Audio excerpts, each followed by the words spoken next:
your topic about? I'm gonna put it We in are the on description. live. What's up? What's up? Y'all saw some production stuff happen. You know, we like to talk. We talk to each other because we like each other in real life. But I'm gonna just throw it to Chris to kick off the full group. He has the first topic, and he can do. He's a better host than me anyway. So go ahead, Chris, do your thing. Well, I'm not hosting. You hosted, but I went to see Sinners. I told you that I was going to do it. You two saw it already. We had a full conversation about it with me being blind and had not seen it. So I went to see it. It was not as good as I thought it was going to be. And I'm ready to catch all the hands in the world from everybody because, listen, here's my quick take on it. Very good movie making, got very tense, but it felt like two movies. And I loved one of them, and the other one kind of just, so the first half of the movie feels very much like a movie I've seen before. The second half of the movie feels like something I hadn't seen before. And I kind of knew in the middle of it. For people who haven't seen it at this point, I'm sorry, there's just going to be some spoilers today because, listen, by now you should have seen it. But I knew in the part where they were in the juke joint and the music started mixing with tribal African music, indigenous musics, hip hop or whatever, I knew I was going through a different door. I was like, okay, now we're about to go to a different movie here because that was dope. That scene was dope. And from there all the way till the end, I felt a whole bunch of originality. There was a ton of things that I loved about it. Torrin, I had you in my ear, so I was kind of like trying to feel out the Irish part, but I was like, I don't like these people. You made me think like before I was going to come home and want to sing Irish music. I wanted to stay away from Irish people after watching this movie. I didn't want to have nothing to do with them. I'm what was he talking about? Singing them? I don't want to sing them songs. No, I need some gospel in my life. Listen, I've been humming Rocky Road to Dublin for 2 weeks and stuff, just on random and stuff like that. I love that music. I didn't even. After I had you in my ear, I was expecting to like them. I hated them. I think that Michael B. Jordan, though, damn, he did like a crazy job. Like he is the thing in the entire movie. He is the thing. I mean, everybody in it is good. Everybody the acting jobs are great. His acting job is on another level. A dual acting job. A dual acting job, and did both parts very well. That I didn't pick up on until like 10 minutes in. I thought it was somebody else for about 10 minutes in, and I'm pretty perceptive. Man, he did such a good job with that. That is on its own worth something on a whole different level. So yeah. The question I would ask you would be, if you didn't hear anything, if you hadn't heard all the praise, if you hadn't seen all the think pieces, and you just went into it blind, if you was like one of the first people that saw it, do you think you probably would have enjoyed it more? Because I'm not surprised by your reaction at all, actually. I probably would be more robustly critical than I am right now if there wasn't all this praise and stuff out there in the world. Yeah, if there wasn't all this praise and stuff in the world, like it was like some sort of life-affirming movie or something, I probably would be more critical of it. But I mean, the most I can say is it felt like two movies. One of them I wasn't really interested in. The second one I was very interested in. And I think there was some really, I think, especially in the second half, there were some really textured things that you probably would have to see it more than once to catch. That's why I like the second half of the movie more than the first half. First half felt like the build-up to several movies I've seen before, But something happens in the middle where you start feeling cultural layers on top of each other. And you say to yourself, okay, this is artistic. This is art right here. This isn't just a movie. This part right here, this scene was my walking through saying, oh, okay, he took some peyote or something. Like my man did something here. Like my man did something here. But yeah, up until that point, I was like, oh, I hope this ain't gonna stay like this. I hope it's not gonna stay like this. Listen. Go ahead, Torrin. No, I was just going to say, I agree with you to a point as far as like the different directions it takes you through. The reason I loved it so much is because, first of all, it's an original story. And it's also a blending of a lot of genres. I actually wrote a piece about this Monday. It talks about how this movie really kind of like takes a lot of tropes that you expect from horror movies and then it puts cultural layer on top of cultural layer on top of those tropes, and it makes it something totally different. I love that part of it. And the scene that everybody most likely is going to get, I forgot the name of the person who did the cinematography, but they're most likely going to get nominated for that scene you're talking about.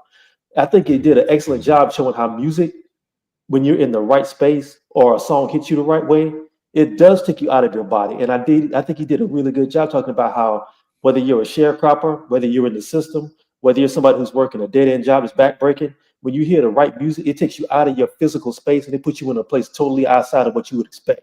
And I think they did a really good job of showing you how music is not linear like that. Linear can go all over the place, just like they say time and space. And it also touched on like quantum physics in a way, because that's really what music is. If you hear P-Funk, if you hear a record from P-Funk, like you live, One Nation Under a Groove came out in 1976. When you hear that record, you're in 1976. You know what I mean? And I think he did a good job of showing how music can hit all these different spaces.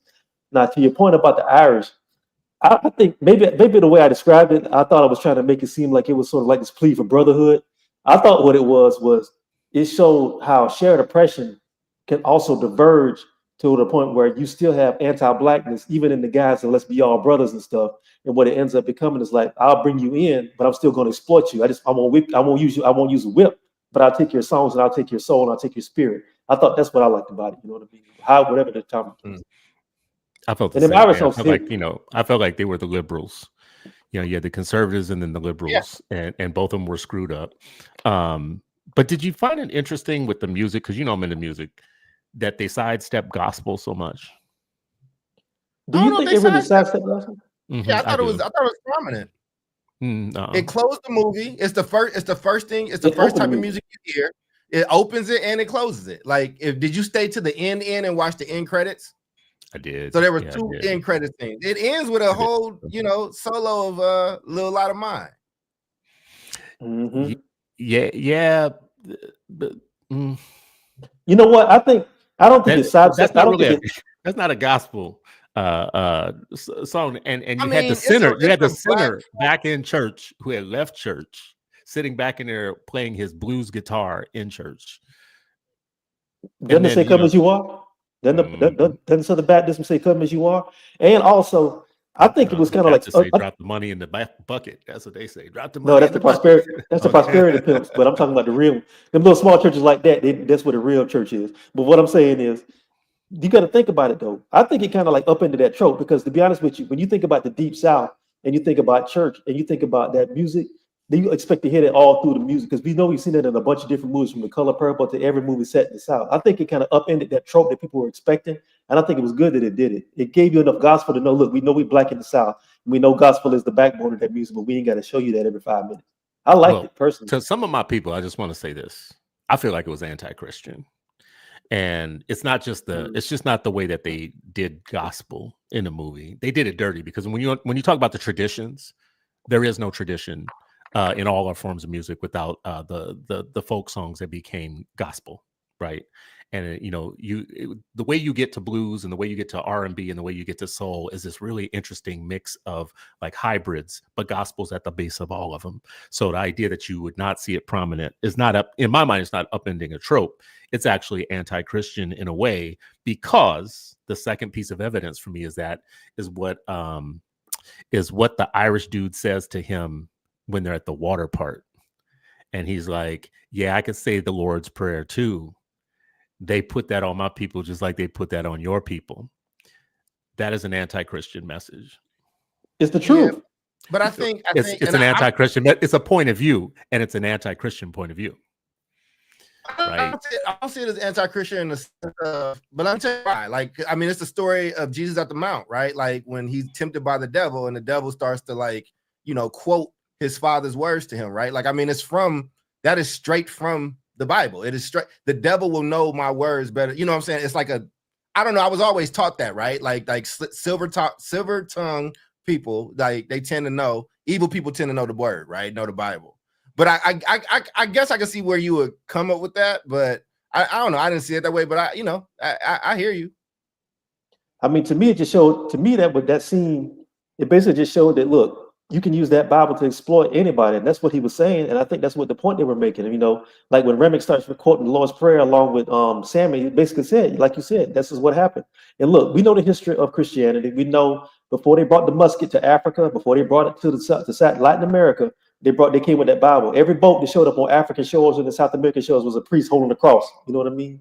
You could use it as it's camouflage like anything else. It just depends on how you use it. So I don't think it was anti-Christian. I think it was. I feel like what you just said is like not a Christian perspective. That's my point. Like it's a truthful. It's a historical perspective. I'm not making. It ain't made up. It's a version of history. It's a version of history. There's also versions of history where the roots of Christianity go back before Europeans. So the roots of what is Christianity actually has a teleos that goes back further than the Europeans arriving with the Bible in Africa, right? So my only point is saying he made choices in this movie. One choice is to smear the Lord's Prayer. The Lord's Prayer is if you are a Christian, especially if you're a Catholic, but if you are a Christian, that's not a joke. If you're not a Christian, it absolutely is. That's a decision. That's my tell on how much somebody cares in that movie. He made a choice in that movie in that moment for the Lord's Prayer to be very weak. Not just very weak, to be useless, right? Like doesn't that happen in every movie that's demonic, where it's good versus evil, is the devil versus God? Like they always kind of do that with those words. Like, oh, we know these words as well. Like these words, you know. I get what you're saying. I mean, every horror movie that deals with devilish things or vampires, or you know, or there got to be an exorcism or whatever, right? There's always a mocking or something coming from that side of the people, right? I don't think Ryan Coogler or Miles Kenton is a gospel singer. So like he started his career as a gospel singer who was on tour with her, right? Like, so I don't know. I get what you're saying. Maybe I'm a little close to it, but I think it's an interesting point. Let me ask you this. Did you just have fun with the movie? Like, and again, this is why I ask it like this, Chris and Torrin, because somebody hit me today. They're about to see it, and they asked me how it was, and they instantly went into all this other like stuff, right? All into dissertation stuff, and I'm like, just go have fun. Just go watch the movie and like have fun. You'll pick up things. Some things you may, some things you might not. But it's a fun movie. So I'm just curious, without all of the subtext and all of the think pieces, did you just have fun during the movie? No. Okay, all right, that's cool. You know, because let me say this. Let me just say this. Let me say this. Norbit was a fun movie. Norbit was a fun movie, right? The Nutty Professor was a fun movie. This was a tense movie. There's a difference. You're tense the whole time. Tense the whole time. That last scene with the Klan. Mwah. I loved it. I mean, it took you a long time to get there, though, right? Yeah, but you can understand for a movie set in the Jim Crow Deep South, you're going to expect some tension if you're talking about black people. That's just a given. So I'm good with that. But I also think it did a good job showing also some levity, because there were some scenes in the movie that were funny, regardless. Like when the protagonist, I'll just say that for people who haven't seen the movie, and if you haven't seen the movie, what you're waiting for, go see it. The people, when they show up with that kind of corny little folk song they're doing and everything, and everybody, they stand at the thing, like nodding their head, like mocking and everything, that was funny. You know what I mean? There's a little bouts of levity in it. Now, the one thing I will say, and I've said this online and people have come back at me about it, there were a couple of scenes that I felt like were some false, I won't say falseness, but my own critiques. The first one is, they do a really good job at the beginning of the movie showing these native warriors pulling up on Remick, chasing them and everything. They show up the one time and then they never seen again. I thought that was kind of a mistake, because I was expecting them to come and turn up at the very end. I was like, you make this whole show and have these 4 native warriors come in with spears and everything on trucks and everything, yelling and doing their war cries, and then you never see them again. The second part is, and I've said this with people before, regardless of whether she's passing or not, in the eyes of that community, she's a white woman. It ain't no way in hell no white woman finna pull up on no black man talking about something, I missed this BBC and I need you to come bring it back and I'm mad that you left. Ain't no way that ain't happening. I'm sorry. She wasn't a white woman. That's why, though. No, but I know that. But the people in that community did not know that. That was a white woman walking up on a black dude. It ain't happening like that. No. The black people in that knew it, though. Yes, we know. Yes, we're aware of that. Okay, so I was going to say the black people knew. The white, because there's this whole thing about the history of passing. The only people that were passing, you were passing on, was white folks. But that's my point, though. Because black And the way folks was looking at everybody being like, "No, you black." No, But I'm sorry. no, I understand that. Yeah. I understand that. But the train conductor didn't understand that. And the white That's people true. on that car didn't That's understand true. it. And the white people who was packing back and forth didn't understand it. And it was loud. Then she told him to get. Then he told her to get the hell on while she was on the train crossing the yard. Yeah, It ain't happening like that. It strung him up. You know, a couple of things. So first of all, the points you just made, yes. Like I didn't even think about that. Those natives there in the beginning, but it's almost like you would expect them to be like some cavalry type stuff to happen at the end, some big showdown. I would not expect that at all, which would tie into my topic very well. I didn't expect it at all. Well, I mean, go ahead, Chris. My bad. I didn't want to jump in, but I felt like there would have been a much bigger end battle, like like a bigger end battle, and because of that, I just think it would require a lot of people to come, like a lot of people to the showdown of good and evil and blah blah. Because he set them up to be ready to go to war when it was time to go to war, and then they ride off and you never see him again. So yeah, I was kind of curious about that. Well, the interesting thing about that though is the first thing that the Irish dude says is the Indians are after me, let me in. So those first two people died because of their racism. They died because they were like, oh yeah, come on in, because with them Indians, we hate them too. And 5 minutes later, what was up? A few minutes later, when that wife comes back in and he says, yeah, he's just resting. They also said it's a vampire bee is gonna eat you. Like it's going to kill you. One, two, have y'all seen Killers of the Flower Moon? Let me tell you why I did not expect this. Have y'all seen Killers of the Flower Moon? Yeah. I haven't had 4 hours Killers of the Flower Moon. Well, it's a complicated movie. But the movie has a part where there's a parade. And in that parade, there is the Klan. And at the end of that parade, bringing up the rear, are those natives.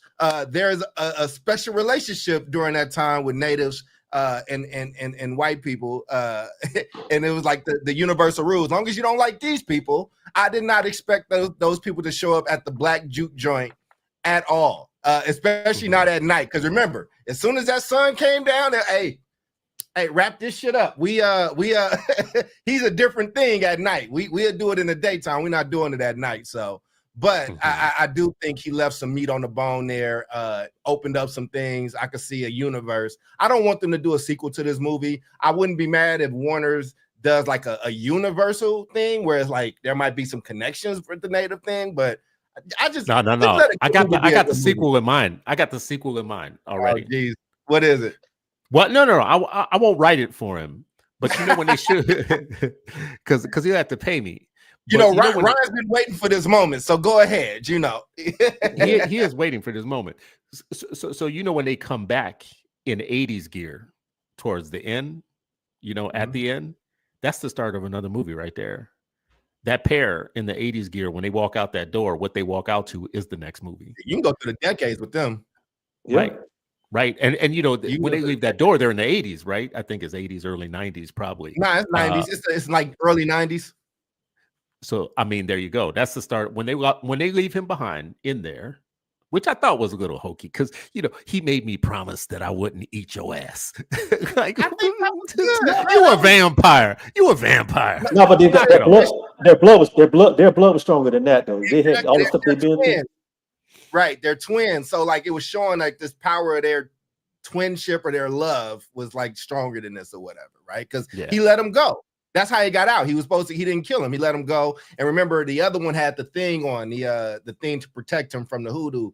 I thought that was a good, strong thing of love. Listen, you get to like and not like whatever you like. I would defend your right to not like it. I love the movie. I think that it's I didn't say I didn't like it too, by the way. I mean, I liked part of it. I thought you did say that. Okay, my bad. You said you would have been harder on it if you hadn't heard anything. But yeah, because that first half was brutal for me. That first half was boring as hell to me. Well, I have another movie that it kind of was similar in the sense of I heard everybody's review first, and then I watched it. Was Freaky Tales, which is I don't know if y'all seen it. It's set in Oakland in the 80s in 1987. And it's like these 5 different stories that's intertwined in 1987 Oakland. I thought of you, Chris, because you grew up in the Bay Area. The people that made it are Too Short as an executive producer, but the two writers better be Too Short. Well, he's in it. He's definitely in it. He's in it as there's a person playing him, and he has a character in it. It has all these Oakland legends in it. But I heard all this stuff as being from Oakland, and why I needed to go watch it. So I was expecting something, and then I watched it, and I was like, I probably should have all that in. I probably could have enjoyed it more. But I do think it's another good original movie that I think people can appreciate. Raphael Sadiq did the music both for Sinners, and he did the music for this movie as well. He's getting into scoring movies, especially if they got something to do with Oakland. Hot take. Don't say nothing about Raphael Sadiq. Don't you do it. I got to. Don't you do it. Especially after Dwayne Wiggins just passed away. Don't you do it. That was messed up. That was messed up in a way just for one reason. I didn't even know that happened. It just showed up in my feed, and I was like, how did I not know that this, what? And Torrin, this is going to get very open for a minute, brother. So ask questions if you need to. Sorry. Raphael gets all the, he always has gotten all the press, but the rest of that man was talented as hell. I've never thought he was good. Oh my God. What the hell are you talking about, bro? No.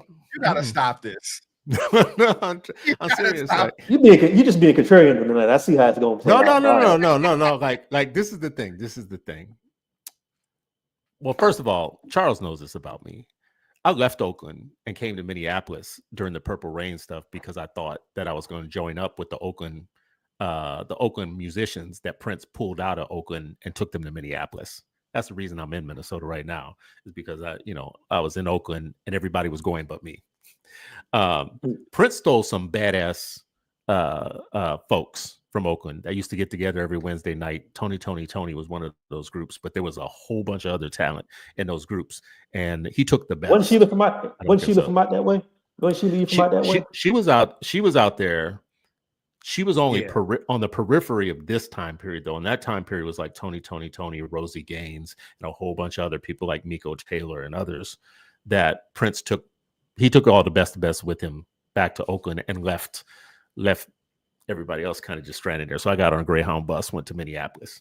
But he didn't take Raphael, and I saw Raphael. Raphael's better now today after all these years than he was when he first coming out the gate with the pseudo neo soul thing that he was doing. Because if you go back and you look at their lineage, it's New Jack Swing.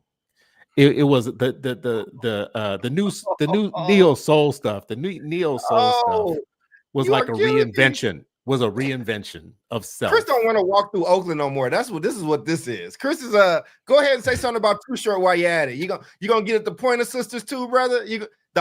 I was gonna say you didn't bring up the Hawkins family. You were talking about. I don't feel like that's on a real Oakland tip though. Like in a way, maybe, but like that whole Timex Social Club, In Vogue, J. King stuff, they claimed Oakland.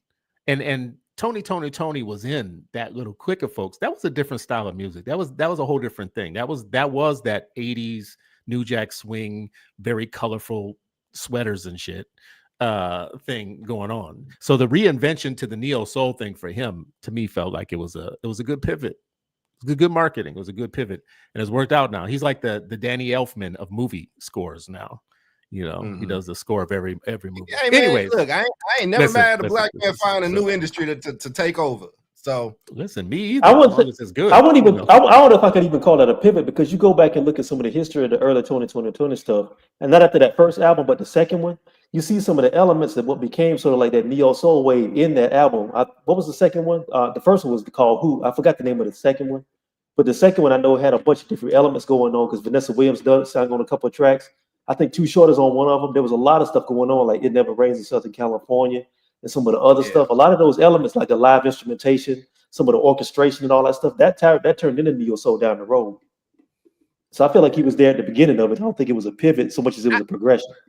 You and the whole rest of the world think this, Torrin. That damn Chris is Chrising right now. No, but I will say this, RIP to Dwayne Wiggins. I've met him on multiple occasions. True. He was just a very, very kind soul. He would do stuff for people that, if you were from Oakland or you were visiting or whatever, like he was just really kind, and he didn't have to be. He would play. He put those smaller groups together. Like, he would, when Raphael Sadiq did get a little Hollywood and didn't want to do stuff with them no more, he definitely kept it alive and invited people in. So RIP to Dwayne Wiggins and Tony forever, man.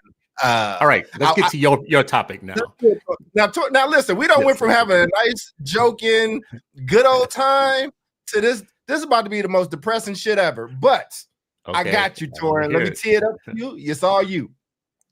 All right. I want to get into this conversation. It is very sad. Last week, a 11-year-old boy named Lewis Johnson took his own life. He was a middle school student in Florida. He took his own life following relentless bullying by his school teacher, who repeatedly called him stupid and also bullied him in class. She said he didn't know anything, and she also recruited other students to bully him. The teacher's name is Donna White. She is the subject of a lawsuit filed by George Johnson's parents against the Marion County School Board on April 21st. And I wanted to talk about this because I feel like this is something, first of all, it's a tragedy. So rest in peace to that young man who felt he had to take his own life. But I also think it speaks to something that's very, very prevalent in American education. Young Lewis was a young Black man. We don't know exactly what his teacher was, but this is something that happens. And we've seen the data that says that Black boys get singled out for like abuse, and they get signaled out as being troublemakers earlier than any other students even in pre-K at this point. This sort of like demonization of young Black boys and this disregard of their mental health and their education and their intelligence starts, at the middle school, preschool level. So if you have a system that is willing to allow a teacher to bully a young man to the point that he takes his own life, what does that say about the education system in America for young Black boys? And I throw this over to the experts because both you brothers work in that field. Yeah. So I'll say, we talked about this last week. This is why when I say that policy is important, just as the story that you're talking about right now, and you just made the exact kind of accurate critique of the system. It has been that way for a long time. It has always hated Black boys on purpose. That's why Jawanza's got an entire line of books, the conspiracy to destroy Black boys. And he talks about education constantly. And he's got like 18 books on this. And he's trained districts to look for it and whatever. But all of a sudden, it became a problem. We should, because I mean, this is the expertise is out there. But my only point is right now, there was a lot done to unearth the statistics about how often this type of thing happens and where it happens, and little tools put in place to be able to sue people when it happens and to go after people. And you had the weight of the federal government once upon a time with Obama and others. And now you have a president that not only is reversing all of that, but went further the other direction. It's going to be easier now to actually do these things to Black boys now. It's going to be easier to do it and get away with it now, right? This is the elections have consequences discussion for me. When I'm getting so animated about elections having consequences, you're talking about one right now. It is going to be easier to get away with discriminating and targeting Black boys in the system in ways that you would have gotten in trouble for just a couple of years ago. You would have had money taken away from you. People would have got in trouble. People would be investigated. The Civil Rights Department of the Department of Education would take it up, and your district would get in trouble. And then they would put you into a status, which meant they got to take over some stuff until you corrected yourself. Now all those statuses are gone, right? It's kind of like the stuff they do with voting and other stuff. Once you get that court off of your back, now you can just do whatever you want to do. But I'm glad that you're bringing this up because, and Charles, you'll know this, when this type of stuff comes up, Torn, this isn't going to surprise you at all. We do this weird thing about what about the girls? And the fact of the matter is no Black child is having a great time in the system necessarily. It's not like anybody's immune, but that's what happens specifically when you talk about the Black boy part of this. And I've watched it happen for like 10 years now. There used to be this thing about Black girls get pushed out more than others. They get, lesser access to classes and all that type of stuff or whatever. But when you bring up what you're bringing up right now, you would face sometimes, I'm not saying all the time, but you would face sometimes this thing around, well, they're tough. They're going to be okay. Well, which I think I agree with you. I agree with you. I think that, I think y'all have said it. I'll move this forward and give a different example. Chris, your son and I just put out a video talking about lifting up HBCUs, but actually encountering why Black males are not going there. And it's actually kind of blowing up, and there's a lot of comments. Go look at the comments. It gets there and it gets ugly really, really quickly. Well, them niggas is stupid, or if it ain't snowing, they ain't going, or this, that, and the third. And it's like, nah, man, like he ain't go to a HBCU. I'm like, no, we did a whole talk about the importance of HBCUs in our community. But if they're not feeling like a place that welcomes our young black men, our boys turn into men, then is it still like it's okay for us to improve that, right? But again, those black boys don't feel pain. Those black men don't feel pain. They're not smart enough. They don't. There's a deep-seated thing where they don't deserve good things. That's how people kind of are thinking. And I know somebody somewhere is like, well, what did the boy do? Or like, maybe the boy was just overreacting or whatever the case. An 11-year-old kid. I don't know if this teacher's black, white, or whatever the case is. A precious black child, baby, innocent in the eyes of the Lord, is dead. And we will explain it away as opposed to really confronting it and dealing with it and saying, we don't just have a problem with men in this country, but exacerbate that to what is happening with young black boys. This thing starts somewhere. In our first show, we showed a young black man kind of pouring his heart out and really talking about how his mother, like, it started this stuff. And Chris, I give you a hard time when you deserve it. I got to give you credit in the same vein. When we had another show touring, Chris wanted to do a show on toxic femininity. He wanted to do a show on, sometimes the way these mothers talk to these boys. And nobody was with me. Torrin, I was by myself. I was by my dammy. Nobody came along with me. You should have called. Did I know you at the time? You should have called me. I didn't did it. I needed to know you because nobody wanted to participate. And I kept saying, well, let me add this one part. Y'all both just said you don't know the race of the teacher. Right. I'm here to tell you, it's some of our own people oftentimes that go after the boys. They go hard after our boys. And right now, if you go on TikTok, you will see, even in my feed, I've been going after teachers left and right. They will get on TikTok and talk about how our kids are shiftless and hopeless and use that word. It's usually hopeless. Somebody really sassy too. Have you ever noticed that? It's sassy when they do it too. Have you noticed that? It's totally a class-based thing. It's usually some suburban black who went to college, became a teacher, and now comes back and teaches kids that they have no business teaching because they have a low opinion of them. And they get online and say they're hopeless. They're cooked. The one I went after last night, she said, I'm just here to tell you, your kids are cooked. They don't care about nothing. They don't have no respect for nothing. They don't want to do their work. They blah, blah, blah, blah, blah, blah, blah. That is a whole new genre of teacher TikTok right now. And it's a lot of our own people saying it. Right? That's what I was getting ready to say, because at one point, I was talking to somebody earlier about this morning when I was researching the story. Usually when you hear stories like this, and historically, when you hear stories of young black boys being told that they're worthless or they're not intelligent enough to do anything further than that, you could, even like they showed in the film Malcolm X, you would expect that to be a white male or a white female teacher who would say something like that. Not anymore. You got just as many black women, just as many people who are of different races who go and say this stuff to black boys. And unfortunately, I hate to say it, but it's the truth.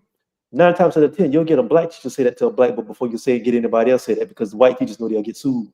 And that just shows you the state of black education, quote unquote. Well, I don't know about that part. I don't think the white teachers are having any problem doing, well, maybe now. I mean, for a long time, they was watching what they said. They made me feel a certain way, but it's kind of blatant disregard and disrespect for the intelligence of black boys. That was something that basically has been offloaded to black teachers now, unfortunately. Look, this is a good time to pull out this. Go ahead. Oh, go ahead, Chris. I'm sorry. I was gonna say the only thing I like that a Bush said was that soft bigotry line. I don't like Bush, but that is a bar. That was a bar. And it's a shame that it took a Bush administration to be the ones to actually start to disaggregate data. Like and David, my good friend David Castillo, you know David, Chris, he is the one that often reminds, like, hey, you can shit on leave no child behind, like No Child Left Behind as much as you want, but that is the first time where we actually broke up the data and saw there's an issue. Ironically, Trump is the one that's undoing all of that stuff that Bush did, which I might argue might be one of the things. But here's the point, though, right? Even when there's not really a lot of places for black men to really go into their pain, and I'll make the topics talk to each other. I maybe you would disagree, Chris. I don't think you would, though. But like that scene where they're in the car and they passed the chain gang, and the brother was in the chain gang. This is also out of piano lesson too, and because he was in that chain gang, and he can't just say how hurtful that was, right? He like starts to tell this story, and then he has to break in the song, right? Because even in that time with these other black men, it's just you gotta suck it up. You gotta suck it up. And when we tell stories of our grandfathers, what they usually about, well, he had his part in the couch, he came home, he worked, he gave his wife the check, and he went and did what, like, it just. So, I mean, we have to find ways to broach this, and people have to stop feeling threatened when we acknowledge everybody else's pain, but when we get to this other group, and it's like, shut the fuck up, nigga. That's really what it is. I'm so glad we ain't on TikTok and I can talk. I was like, I almost tried to censor myself. I'm like, oh, this Twitter, we ain't got to do that. But, you know, do you remember that scene, though, that like where I thought that was a very powerful scene. I think Delroy Lindo has to finally, at some point, he got to get his just due, right? As what he was able to do with the small moments he had. You think so? No, I don't know, man. Yeah. Look, I think Delroy, first of all, Delroy been overdue for an Oscar for about 20 years now. He should have got one for Clockers. He should have got one for The Five Bloods. I think that scene when he's walking through the jungle, going through that PTSD, you should have got an Oscar for that. If you don't get it now, then the Oscars is rigged. But you're absolutely right. And there's a scene in the movie, that's that very same scene when they're going by the chain gang. Remember, he tells the dude he knows, keep your head up, and the minute he puts his head up, you hear bam, and he puts his head right back down. And there's a scene the scene after he's finished telling that story, and he said, when y'all got your money, what'd you do? I drank it. You know what I mean? That's how black men had to deal with it. You either had to sing it or you had to drink it up. You know what I mean? Yeah, man. Any of those August Wilson books and plays like that, I think he was doing some deep analysis there. And you know, and can I tell y'all a quick story about Delroy then? I think will really warm y'all's hearts. So me and my boy Mylan, I told you, he's one of my best friends. He is his son's godfather. So we were doing something for Black Boys. Delroy was like in the middle of like shooting a movie or some shit, bro. He was like, tell me where it's at. We were in Walnut Creek. So for people that don't know, Oakland and then Walnut Creek is like a rich suburb, but we took these Black boys in these hotels to like do this. Delroy dropped everything and came, spoke. He mentored each of those boys, gave all those boys his phone number. They asked him about what it's like to live in London and in the Bay Area, and he talked about that. Like he was talking to them about there's a bigger world out there, and I want you to see beyond this. This is why these guys, and me and Drake didn't have no money. Me and Mylan, we just did it off our own dime. Mm-hmm. And he just was like, he just showed love. So if you want another reason to love Delroy, he will. If you doing something for Black boys, Black actors, men in general, he will show up and he takes off all his cool, all his celebrity. And he was a really real brother, man. So, you know, people like to give out salacious stories about celebrities. I think that this is one where he really does care. Like he shed real tears when some of those boys were telling their stories. And we heard these stories, man, of these boys, and they just been shut down. These are like 15-year-olds, 13-year-olds, 14-year-olds, and they already have been told that the world is not rocking with them.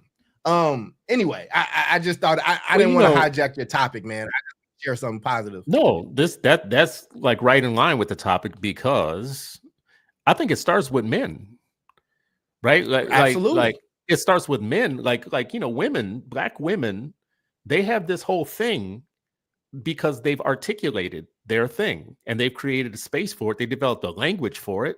They develop some solidarity around the fact that they have this common understanding. I don't think Black men have done this. White men are right now struggling to do the same thing. They're paying $1,500 to go to camps where people call them names for 3 days, right? Mm-hmm. Like, and make them run through mud and stuff. And like, you know, you having fat accountants go out there and damn near have heart attacks because they're paying somebody to do some bondage, some BSDM, whatever you call it, type stuff. You could have went on to join the service. They won't take it till you're too big. But I'm just saying, you could have went on and joined up for that. So because I couldn't do that, I'm gonna pay $1,500, right? Like so men, period, I think are searching for $1,500. I'll make your ass run around the corner 5 times. I got you. Listen, pay me. I'll shout nasty things at you for less than that. I'll give you a bargain, $200, and I will call you every name in the book. But my point in saying that is that they are struggling, and the whole world was built for them. The whole world was built for them, and they're still struggling. So what do you think Black men need? Right. I definitely want to touch on that topic though. and this may rattle some people. This may rattle some people's cages, but this is what the show is about. So this is what I'm gonna do. You're absolutely right. Black women have absolutely created a lane and an ecosystem and a language to be able to articulate the things they've been dealing with, and they've been very successful at that too. They've been able to make inroads with like business and economics, and definitely in education. But I think the issue is some of those inroads have been made at the expense of the conversations that could have had black men included. Now that doesn't mean everybody, but there's a lot of people who are leading that charge were leading that charge because they had an axe to grind with men in general and black men in particular. I'm talking about bell hooks. I'm talking about other people who were able to lead that charge. Alice Walker, some of these other people who, ironically, their discipline, if I can call it that, was not even based on any real data. A lot of that was based on their personal experiences, which I understand are valid experiences, but it's become sort of like they become sort of the standard bearers for this idea that for black women to be heard, black men need to be shut up. And I feel like that's starting to matriculate through like education. I feel like it's starting to matriculate through economics. And I definitely feel like it's starting to matriculate through some of these spaces where black boys could have some opportunity to be heard and develop their own language and ecosystem. They're being led by people who already have a negative opinion of black men and boys. So it's going to be harder for them to find a way to be able to speak. I think what's going to have to happen is, first of all, a lot of these places that black men have been shut out of, they're going to have to start reclaiming. I'm talking about the academy. And I know both of you brothers are academics, but I've told this to people off the record and on record. Some of our black male academics got to find their nuts. I don't know if they got to go to the wizard and get a heart and some courage, but they got to stop being scared. Because my DMs are full of brothers who work in the academy and say some of the things you're saying are absolutely right, but I can't say nothing. I'm like, well, if you can't say nothing, then what good are you? I mean, because if you're going to go through scared and you're walking on eggshells because you can't speak and you're in a place where academic rigor and intellectual discipline is supposed to be sharpened with other discipline, what good are you doing anybody? I know everybody got to eat. I understand everybody got to take care of themselves. But at some point, you got to stand on something because, like you're saying, those white men that you're talking about, those white men are basically created a quiet revolution where they're starting to take, even though they never really lost power, but they're starting to create their own ecosystem where they're creating their own podcasts, they're creating their own verbiage, they're creating their own literature, where they're speaking to each other and they're starting to move policy. Black men have to start doing the same thing in our own way. I mean, to that point, though, is they're not standing by themselves because they're too weak to stand by themselves. That dude who's the accountant who's paying $1,500 to go somewhere, he's doing that because he needs to find people. He's not going to stay in his job during the day. He's not going to speak his mind during his job. There's a black woman at his job that he can't stand.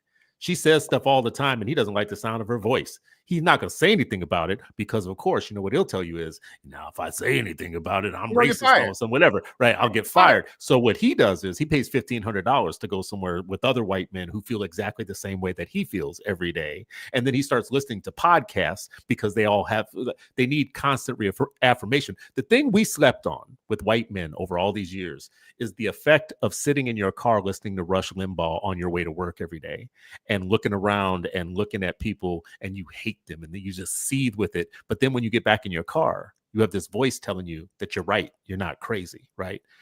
We don't have anything like that necessarily. We're all over the map, right?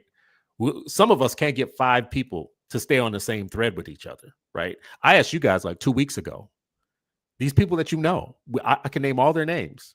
They're people, prominent people with prominent voices online and social media. And they spend more time beefing than starting a syndicate of $1,500 weekends. Now you have to cut down the price a little bit. We're gonna need maybe like $100 weekend, right? Like $100 weekend at a Best Western or something like that. But I've asked y'all this before. It seems to me like Bishop Swain and Tariq and Roland, they're all attempting to roll the same direction. What's the problem? Where's our Rogan-esque type of network of people? I think it's you, Chris. I think it's y'all too. I mean, listen, I think it's him. I think it's him. I don't think it's me because me. Yeah, I got too many bad takes, but I don't. But you know what though? But I should have wore the shirt. So I have merch from both of you guys, right? I have your merch of the revolution will be literate, Chris, and I got yours torn of speak up black man or speak black man, right? Speak freely. And I think that, are they bad takes or are they genuine thoughts of somebody who's lived a life, who's been in every single, from very, very poor to doing okay, from being a short order cook to, running a company, right? And like, you have something valuable to add, Chris. Like, there are things record, there. I was a long employing order cook too. I did long order. Long order, got short and long, right? Just for the record. But this is the thing though. But as I get older, and I reflect on who my father is and was, and how he's kind of evolved. Again, a daughter will evolve you, because I told you this man learned all kind of patience and language when my sister came. Me and my brother was like, who is this man? But there was something programmed in here about how he needed to raise his boys versus how he needed to raise his girls. And I did not know until my sister came that my father was even capable of that type of love and protection, right? But I think, look, the thing says coaches moves fast, we move smarter. So as three smart Black men, what do we think when a topic like this comes? What are our solutions, right? Like what should we be pushing people that's watching us to do, or to change their thinking, or how do we start to protect the miniature versions of us, because we were not protected, and we got stuff that we trying to unlearn and be better at, but it's confusing. So like, what do we say when something like this happens?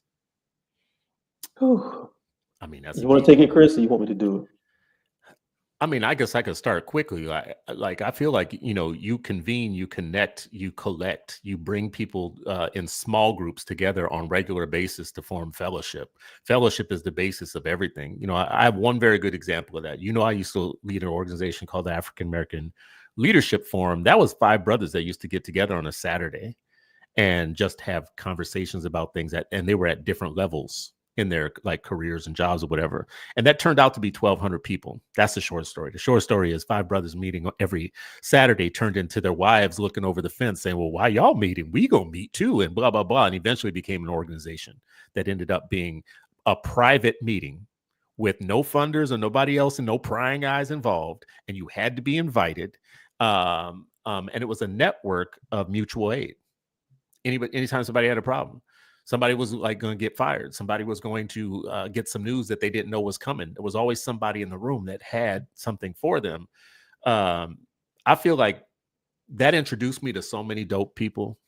And people that like you could call on to have your back on certain things. This is the thing, when you feel alienated, like no one has your back, like you're just out there by yourself, like the academics you talked about. I get what you're saying, like they need to have pressure on them to do more. At the same time, they would say to you, I'm sitting out here by myself, like I'm up in this place with all these walls and all these people and whatnot, and if something happens to me, no one's coming up like from the hood to say like, oh no, not with this one, whatever. You are by yourself. That's the thing we got to get rid of, is the alienation, the independent, rugged individual nonsense. The I got to get mine, you got to get yours. Right. Yeah. I agree with that. Charles, did you want to say something? No, it's your topic, brother. I want to hear your wisdom, brother. Really, man, I think what has to happen is to answer your question, Charles, Black men and Black boys have to reclaim the truth that their voices deserve to be heard. We live in a society right now where everybody has a voice. Everybody can say what they want to say. It doesn't matter how small your niche is. It doesn't matter what your agenda is. Everybody gets their turn at the mic except for Black men and especially Black boys. I think what has to happen is Black men we just have to start reclaiming that and saying that, look, we're half of this community. We contribute to this community. You see us every day. You're letting these social media narratives give you fantasies that don't have nothing to do with reality. And we are out here, we're going to be heard. And not only are we going to be heard, you're going to listen to us. And, I know Chris was talking earlier about the election. Now, it may have went the way it went, but nobody can deny the fact that Black men's voices were a contributing part to that election, because when you eventually get people fed up enough, one of two things is going to happen. They're going to completely shut out, or they're going to push back hard against that wall you forced them into. And I feel like now is the time for Black men to say, look, this is what our agenda is. This is what we want. This is what we would like to see happen. And also, as you said, a lot of us don't really talk about these things because we feel like we're on an island by ourselves, because we've been conditioned to say that, you a man, suck it up, brush it off, shake your shoulder off and keep it pushing. That is deadly when you're already dealing with a society that automatically wants to see you fail. We already have the lowest health outcomes. We have the lowest life expectancy due to either violence or through to self-harm or through to just bad health issues. And suppressing your emotions, we're human beings, that affects your personality, it affects your health, and it affects your psyche just like anybody else. So I think like Black men have to figure out that First of all, we have to be able to create spaces for ourselves so we can speak to ourselves, so we can figure out what's our issues and how we can attack those issues. And to be honest with you, some of our sisters need to leave us the hell alone and let us be able to have space enough to find that, to be able to do that. Because look, man, some of our sisters. You going good? You see how you be going good, Chris? Everybody with us. And then he be like, and then then he drives off that anti-woman. No. I'm saying sometimes some of our sisters got this almost like this allergic reaction to black men speaking amongst ourselves about the things we worry about. Because Charles, you said it earlier, it's like, well, what about us? What about us? And I agree with that. There needs to be a place where we come together, but we have to be able to heal ourselves and figure out what our diagnosis, what our symptoms are first before we can be whole, heal people to even come together on that level. And we got to have black women would support that. I think black women would love for black men to go off somewhere and find what they need. I think black women would want that. So let me say it like this. The ones who had the mic, who were always talking for us, need to be the hell quiet, and then let the sisters who love us get in the way and come in so we can fellowship that way. I'm saying a lot of times the people who had the loudest mics had the least to say and everything, and I think that needs to change as well too. The people who have issues with black men need to go to therapy or go where they need to go to get that fixed and get that worked out in silence, and let us deal with ourselves over here. Stop speaking for us and at us. Let us speak for ourselves. When I've been in this Black Men's Book Club for a long time. Donald Foyle played for the Warriors. He started this book club when I was 19, and we've been in some version of it, and I'm 41 now, right? Like, and it turned into an all black men group, and we would talk to people, and people would be like, "Wait, it would be our own. It'll be some sisters of women, and they'll be like." Well, y'all, why ain't got no women in there? Like, y'all just talking about misogynistic stuff? Like, it's like, no, we reading books. Like, we're reading books and discussing as like grown men who needed a place to commune and be able to like talk. Ain't that what you all wanted us to do? I will say this though, in real life, I don't encounter that as much as I might in like online or where somebody has the clear power delineation. I'll give an example, right? Like Chris and I was at this conference that would not be named, and it was supposed to be uplifting black people, and it was supposed to be uplifting black men, and it turned, and it was like some sisters, and it was like a brother up there, and it turned into a man bashing thing where one of our mutual friends was on there, and she was just confused, and she was just like, I'm talking about Jamoke, Chris. When Jamoke stood up and was like, I love our men. Like, our men need to be strong, and they go through a lot. And for her to stand up and do that and get all those looks and jeers and like take that for us, like that's what I try to lean on. I try to lean on my neighbor. I think y'all have maybe met her before. She's 80 years old. She loves, like, this woman loves me. Like she like cooks Sunday dinner and is like, I'm making you a plate. Like, that's just what is in her. But here's the thing. She's not the type of person. She's not going to run online to a microphone. Like a lot of people, you know, she's not trying to get a hot takeoff, right? She just believes in strong communities and strong people. I think this is a conversation that is nuanced, and we gotta really just like have these conversations, man. Torrin, I gotta give you props. I do think that you go into the Lion's Den. I think you are provocative enough that people will listen to you. They will listen, but you are good at getting the hate listeners too, and you get your shit off. And I think you and Chris are both very good at that. I don't have the temperament, and I'll give you a vulnerable moment because Chris has seen the good sides of me and the terrible ones, bro. Like, I'm a prickly dude who grew up in between Chicago and Oakland. I'm very protective of myself because ain't nobody else being that protective. And it took a Chris and a Sharif to be like, bro, like, it's cool, calm down, we got you. And I'm like, no, I sense danger and I'm gonna show these teeth, right? And again, growing up in those environments where you don't have protection, you can easily be a target, you can easily be a victim. Like in my book, in the 80s in Oakland, there is a stat that during the height of the crack epidemic, I think it was somewhere of 90% of black kids, boys, had experienced the remnants of the crack epidemic when they were 10, 11, 12 years old, and it raised a generation, right? So you can't, you got to give, if you want people to heal, you got to give them room to go through that process. You got to allow people to ask questions. You got to allow us to evolve. But I think that we have to start leading those conversations. It has to be people that love the people leading those conversations. I think it's going to lead into this next topic really, really interesting too. But It's a tough You topic. know, What? Yeah. Go ahead, Chris. because I feel like this is a controversial topic, right? In a lot of ways, because I feel like, It shouldn't. well, it shouldn't be, but I do think that Black men need to take some responsibility also, right? Absolutely. For the way that for what they think about Black women, how they treat Black women, how they even how they characterize them. I can tell you this is how I'll characterize them right now. If there's anything saving my life right now in my current situation that I am in and have been going through for the last 3 years, it's Black women. It's a network of well-placed Black women in places who have taken an interest in me and have said, I got you on this thing. And they're in rooms I can't get in. They're in places I can't be. And they're actually one of my best sources of information when other people are trying to plot against me. So my experience is just a little bit different. You and I were at that conference together, and I just looked at those people that you're talking about like they had 3 heads, because that's not normal in my life. That's not, they were up there doing that. They were doing that stage life. They were doing that stage life, right? One of them was trying to get on cable television.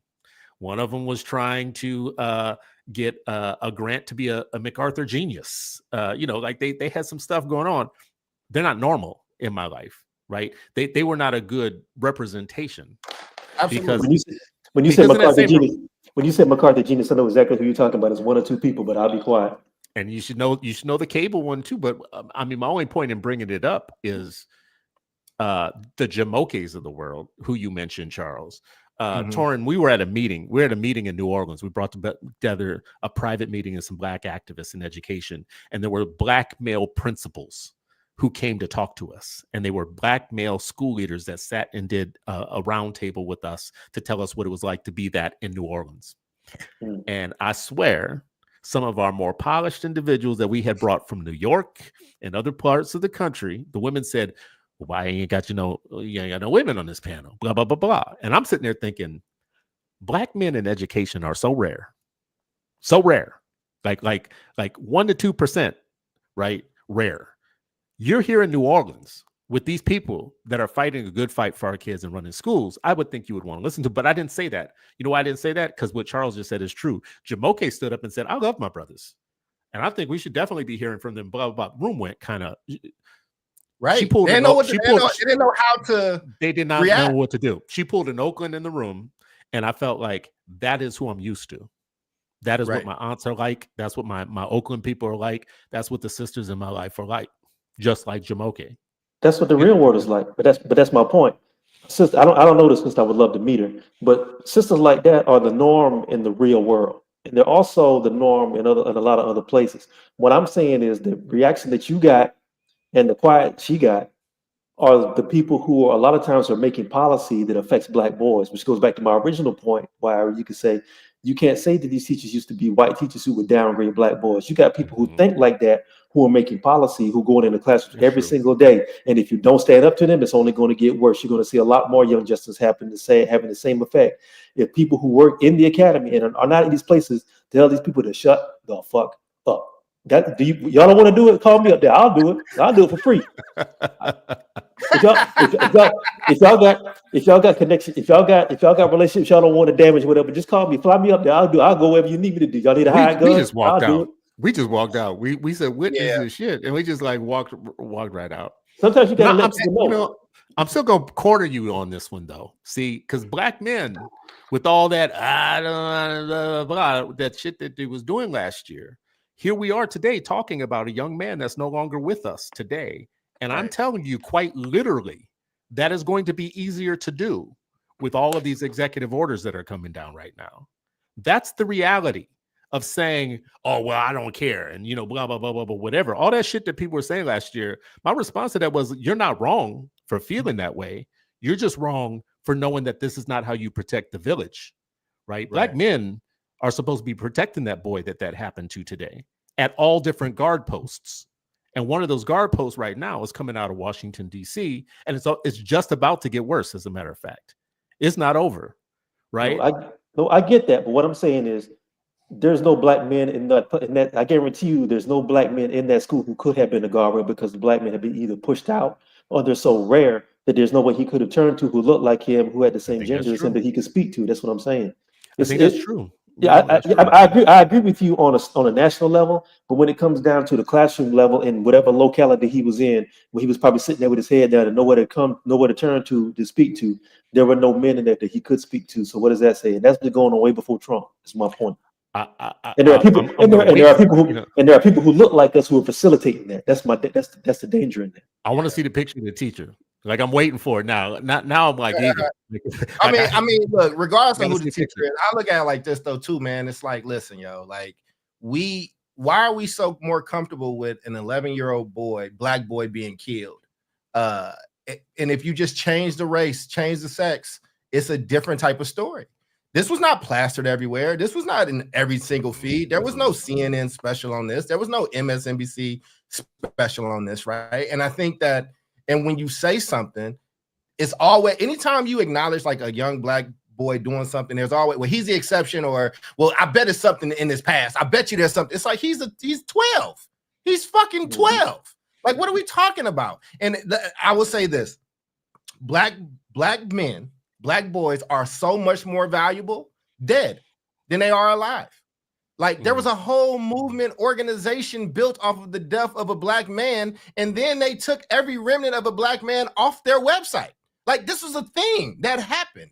You know what I'm saying? Like Chris has said this over and over, and he needs to write this fucking book. I'm so tired of him not doing this. I'm gonna yell at him like he's not here. But that black boys are the new cotton. Like they are. Like you make money in the nonprofit sector if you find something wrong with our people. Like that's how you get it. We're not giving out grants for joy. You're not giving out grants to see what if your grant report was like how many black boys smiled in that joint, right? Not just the policy change, but like how about making some real changes to people? And it sucks, man. And we are again. If we gonna move smarter, how do we start to change that narrative? What do we need to do? Like, how do we do it? Because as soon as you start making headway, they're gonna start digging into your past and find some little thing you did, and now you're not qualified to have these conversations anymore. It's terrible, and it's really sad, man. Any final thoughts on this topic, Torin? This was yours. What do you want to leave these people with as we transition? Wait, man? before that, I just want to say you got something up from Mama Toya up on the thing. Absolutely. And this is the perfect example, because as long as we did A Black Hands, she had us at every moment. She kept the weekend, every Sunday night, she kept the thing together. And then guess what? Not by herself, like a clique of black women and one white woman who followed us, and they were incredible. They organized everything that if we had any success, it was largely based on the work that they were doing every Sunday. No. And I want to go ahead, Chris. Go ahead, Charles. I'm sorry. I just was double clicking on what Chris said. We need each other. Like there is no, in my real life, there is no war between black men and black women. In the communities that I live in, that I grew up in, they love each other. And then there is some bullshit that happens in between us, but it stays in between us. It is with something that we work out and we look out for, right? Like, because I would step in front of a bullet for Toya and for Jamoke. Like it and the way that the women always show up for me, right? So we're not competing with each other. And I think that's the thing, right? But when you can't shit on black men as a whole and put your hopes in white women. like again, like this was a play. This was a psyop that happened. And it continues to happen. And we just saw it happen recently, right? So, or like Chris got into some smoke about this before, where everybody was blaming black men for an election going a certain way. And Chris was like, we voted at 80% clip. Why do you have this heat group, but not these white women that y'all putting this faith in? Them women with them pussy hats on when they came out do not love you. And they will never love you. These are great transitions. But Chris, I was about to say, damn. Yeah. No. I just wanted to leave with the fact that, we got to protect our black boys. These boys are vulnerable in the system, and they go. And when you hand your children off to people who are supposed to educate them, you got to stay on top of them, because you don't know what kind of poison they're putting in these young boys' ear in a world that's already trying to poison them. And I also want to say that, and I want to make this clear too, because people love to say this about me online. I would not be here. There are black women in my life, from my immediate family to women I love, who I would not have survived with. I want to make that very clear. The individuals I'm talking about are the people who are able to insinuate themselves into political systems and insinuate themselves into educational systems where they're dealing with whatever trauma they're dealing with. Instead of dealing with it, they're trying to demonize every black man and black boy for whatever that trauma is instead of going to get the help that they so desperately need. That's the people I'm talking about. But right now, like I said, there's women and black women in my life who I would go to war for.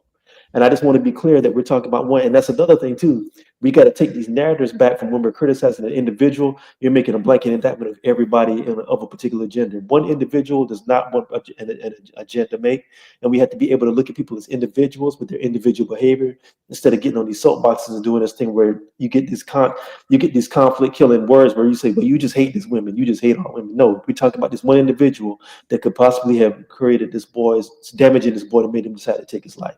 Again, we don't know the race of this woman. We don't know her ethnic background. And the fact that we don't know her ethnic background and the fact that it could be anybody makes this even more dangerous. So that's all I want to say. We got to protect our black boys and get out of our feelings and build with each other. I agree, man. Tough topic. Torrin, I have a favor to ask. Can you try to get your homie Tommy Curry to join one of the, I know y'all do spaces together every now and then. I would try to get Dr. Kunjufu.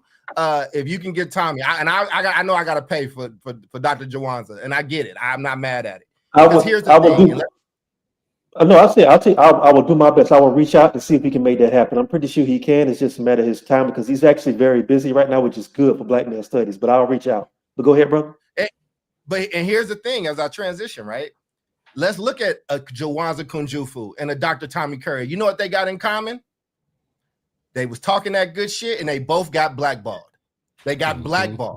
Like Dr. Jawanza Kunjufu went from being on Oprah to not being in public life like that and having to do everything independent. Tommy Curry had to leave the country.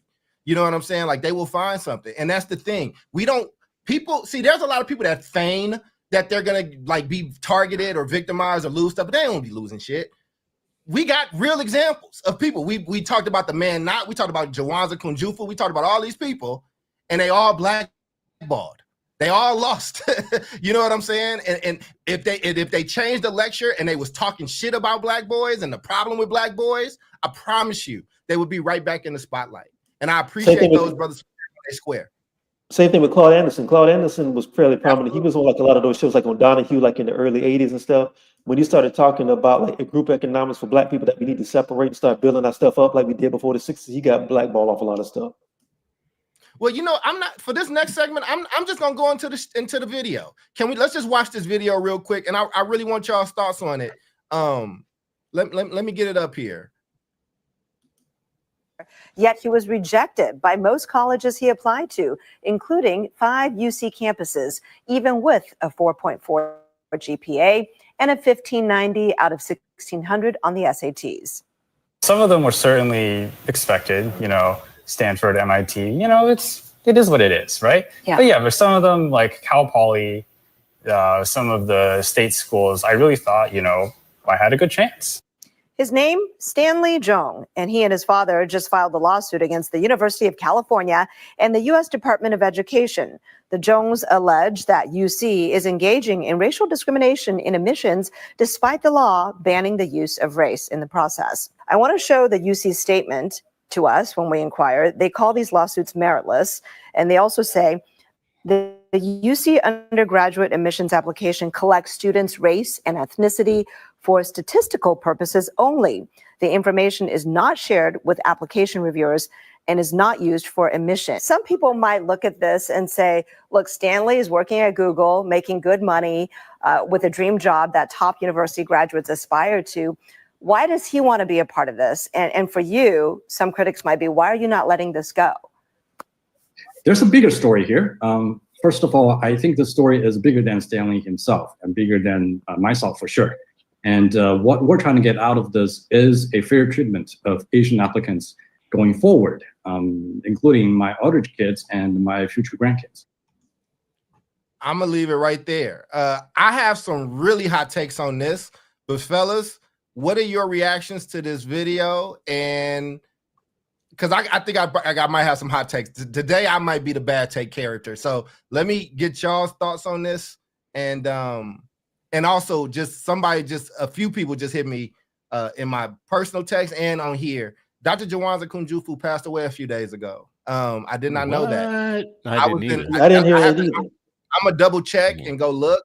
I was in conversation with him like a while back. Like we were talking about connecting and doing, because I'm in Chicago area, he's out here, and he was really willing. And we were gonna try to do like some church tours together. And if he did pass away, man, rest well, brother. Sorry, I didn't mean to. I just didn't know. I felt like we should pay respect. So sorry about that. Yeah, I'm looking it up right now. It's official. Yeah, he did. He passed away. That breaks my heart, man. And the fact, it's not that it don't break my heart that he's went on with the ancestors because he lived a really full life.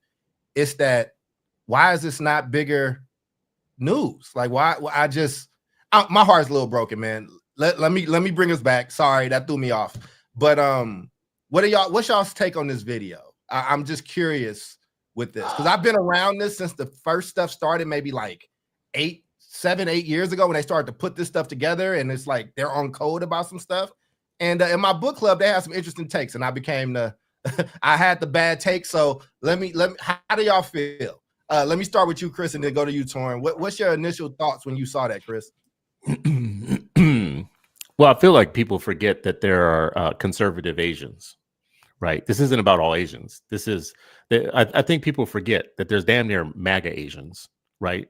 And they have the same level of entitlement that other conservatives have about these type of things, and the same level of anti-blackness and this inability to take no for an answer sometimes. So here's the thing. First of all, that wasn't a perfect SAT score, and perfect SAT scores are way more common than they've ever been, right? I just want to start there. So you have all these people who are putting in almost the exact same application. Few extracurriculars, few things other than their test scores, a lot of the repetitive stuff that they do because they are trying to reverse engineer admission into colleges, and they have very, very little range. If you are somebody who is admitting people to colleges and you're looking for a range of things, of course you're going to have some of the people that are abundant, who are putting in the same applications. Some of those are not going to get in anymore, because there's so many of them. Now, if last time I checked, like all these places, if California state colleges are discriminating against Asian people, they're doing a really bad job, because UC Berkeley is like 60-70% Asian or something, right? So are all the flagships. They have very high levels of them. So if they're purposely discriminating against them, they're bad at it. They're not very good. But my bottom line is this. I don't think we should ever be surprised that there's anti-blackness in every group. And this is being sold to them as these other lesser qualified people are taking your spot, your rightful spot. And listen, God bless him, but this kid went on to get a job at Google. I mean, he went on to talk about a level of entitlement. This kid went on with his not perfect SAT score, with a whole bunch of people with perfects getting in. He went on to a job at Google. What happened to the brother in Hayward who didn't get in? Did he go to Google? Right. No, I went to Cal State Hayward. I didn't get into the other schools I wanted to, and I went to my state school. You didn't go to Google? I got into a bunch of HBCUs, and then I got the packet, and all them promises was not the promises, and the fee was way too much. So I went to my state school and found my little community there. But yeah, man, what you think, Torrin? What was your reaction to this video? Well, I got two reactions. First one is the chickens come home to roost sometimes, because if you recall, a lot of this drive to push back on like race-based admissions came from conservative Asians who were trying to go. They were in at Princeton, and I think there was a suit they had at Harvard that said that, because we are having to compete with some of these black kids who maybe come from lower incomes, but they're intelligent and they're able to get into Harvard, then obviously it must be DEI. So we need to start rolling back on that. And the funny thing about that was when they got some of those policies pushed back, they thought they were going to walk into Harvard, and Harvard was like, "What you laughing at? What you laughing at, shrimp fry? You got to go back where you came from too. Like you ain't coming in here neither." So now they're trying to push. So the ironic, now they're trying to fight Harvard again and try to open it up so they can come back in again. Now, for this particular incident, I think what's interesting about it is that I think it was the father that was speaking at the end. He was very clear when he said, Yeah, "It's it not. I'm was. not doing it just. I'm not doing this just for me. I'm doing it so Asian people can have a better chance to get into these schools." I think there's a lesson there because everybody looks out for themselves in life, in politics, in economics. I should have Every went group, before you, Tor. Go every, ahead. You about to make the point I'm gonna make, but go ahead. Go ahead. I think we every are aligned on. every group that comes to America, every group that comes here that has some sort of like cultural cohesiveness, their first priority is what can I get out of America that's going to benefit me and my people. Black Americans, our thing is how can we go out and We make bring everybody else everybody. money and hug everybody else, even though these people are trying to spit on my, even though these people are spitting on my shirt, I still want to hug them and tell them that I love them, and then we'll be okay. No other culture's doing that. It's time for us to actually, I think it's time for us to start. Well, we used to do it. We need to go back to that model that we had before. I'm gonna use this movie. We need to go back to the model in the era of sinners. We need to figure out how to make our own juke joints. We need to figure out how to buy our own land and tell the white man to get the hell off our land, or you're gonna meet the Second Amendment. We need to try to figure out some kind of way to start building up our businesses like we used to do. And I've said this before: when Jim Crow was in place, when segregation was in place, as horrible as that was, because we didn't have any choice but to trade with ourselves, we built up an economic and a social infrastructure that was almost unbreakable. We had our own newspapers, we had our own doctors. Now we can talk about the quality and the standard of it, but the fact of the matter is we had a community that we could go to when we needed something done for ourselves. Malcolm said this: the minute the ink was dry on the Civil Rights Bill of 1964, the people who could abandoned everything they built from the previous 100 years to go throw their money in white hotels, to go throw their money in the businesses they would have got their head knocked in for going into it a minute ago, to go eat in people's restaurants and to jump in bed with people who would have went to the chain gang for beforehand. We got to come back to this core of people that we say that we want to build for ourselves. We're in America. We have to trade in America. We have to be educated in America, but we have to get back to that cultural cohesiveness that looks out for us first, the same way that everybody else does. So I'm not mad. I'm not mad at what he said. He's doing what everybody else does. We need to do that. The same way Jewish people do their own. The same way Jewish people have their own schools and they have their own cops in some places in New York. We need to start building up for ourselves the way everybody else does. So I'm not mad at him. He's doing what he's supposed to do. We need to do that. Listen, man, and to the 500 people that's live with us, thank you for being here. Don't forget to comment, share, like, all that good stuff. You got a little bit of my thunder torn, but if you fellas would give me just a moment to have my rant, because and again, this isn't in a vacuum. I'm still reeling from that Tulsa trip. I actually I hope the three of us can do something when we go there, because just the spirit of being in that place and then seeing who lives there now and what's over there and walking through that museum, bro. Like I knew what happened, but it's different when you read the headlines. Like Torrin and Chris, y'all can both appreciate this because y'all are journalists, y'all write, y'all have been writing for as long as I've known you both. When you start, and I saw those headlines, it really fucked me up. So here's my take on the video. I'm glad that the video came out. I'm glad that they saying the quiet part out loud. I think that people are revealing themselves. And here's why it hit me.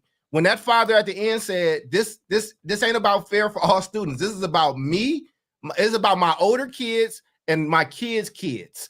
And he didn't try to universalize fairness. He localized it. He racialized it. And I want us to sit in it because we have to start being unapologetic as well. We have to become negotiators again, where we are picking and choosing when we partner with people and when we look out for ourselves. And we got to stop begging people to love us, because people act. I showed this to some other people outside of us, and they were surprised because they felt that there was a solidarity thing that was being, and I'm like, we the only people that's thinking like that. People go into that solidarity talk when they need you. And then when it becomes something that they need, they take it. This is why I don't like this BIPOC shit. This is why I don't like people of color. Because if all the problems can always be black, if you can talk about black on black crime, if you can talk about the black man, the black woman, the over-sexualization, but then when the goods come in to solve those problems of the resources, now it becomes people of color again. So the problem is black, but the money and solution is for people of color. And then when you disaggregate where that money went or where those resources went, black people again become the smallest bit of that piece. And I just feel like I have love for everybody, but it's nothing wrong with putting your people first, especially when they got the type of history that we got. And we got to stop apologizing for it. That's why I named the topic Unapologetic Power. not partnership. You have to be strategic in your partnership, man. Like other groups move as a block, as a strategy. They're not out here campaigning for everybody else. They're campaigning for their people. And we should probably take some notes. Black people got to stop expecting folks to care about our plight just because we care about theirs. They don't. And they have shown us that over and over. Like, how many forums did you see after that election? And they were like, the white women betrayed us. No, they didn't. They did what they were going to do, what was in their best interest. Partner with what when it makes sense. Build with folks that when the investment is mutual. But stop showing up to every fight like it's your job to save the whole room, because it's not. And I'm just throwing it to y'all, man. I just, like, would it be wrong for us to, like, start to really put ourselves first, put our needs first? Like, I have to fix what's in my home first before I can go help out my neighbor. I just have to. So, again, people said that my take was short-sighted. They said that it was racist. They said that I'm not about love, that I'm part of the problem. I've heard these things. And that's why I thought it was going to be a hotter take here. But, you know, my bad for thinking that. But I don't know, man. I'm kind of I could do my job on this one. I mean, do it. I mean, do it. I think that's what the people came here for. Because I'm curious. Like, again, I'm not. And let me be very clear what I'm saying. I got to be careful with my words, right? Like, I don't want the emotionality to overshadow what I'm saying. You should partner with people. I look at Fred Hampton. I look at Chairman Fred and how Chairman Fred went and found things that we are all struggling with and brought people together in that way. That was a special, special man. And at 20 years old, 21 years old doing this, right? So I'm not saying we should never partner with people. What I'm saying is that we shouldn't always be so quick to partner. When we put our shit on the table, we got to also look across the table like, okay, what you putting down to? Like, that's just what I think. That's really what I think. When I look at the teachers unions across the United States, and I'm looking at it like, you know, this thing was built to protect these white people from your black ass taking their jobs. Like, I am all for a black teachers union. What would that look like? How would things be different if we really had an organized apparatus that really put us first and really did the work? I'm a lifelong NAACP member. But I be having my beefs when it's like, yo, are we going to deal with this issue without trying to take care of everybody else first? So, Chris, I definitely want you to do your job. I just wanted to make sure I clarified enough. But, you know, do what you do. I love it. I actually think it pushes me in a good way. Well, I don't think anybody's apologizing anywhere. I don't think that people are putting themselves last. I don't think that anybody's really doing any of that. I feel like all that's rhetoric. To be very honest with you, everybody's selfish, and we are putting ourselves first. When we do partnerships, it's usually because we think that we can gain something out of it. It's because we need more people marching than just us. We need more people signing signatures to things than just us. We need operatives in different places more than just us if we want to get some of the stuff done that we want to get done. And I feel like that's just that has always been the strategy. The strategy has always been to try and collect more people than just us to speak our piece or to join us or to sign the thing or to call their representative, whatever it is, you know.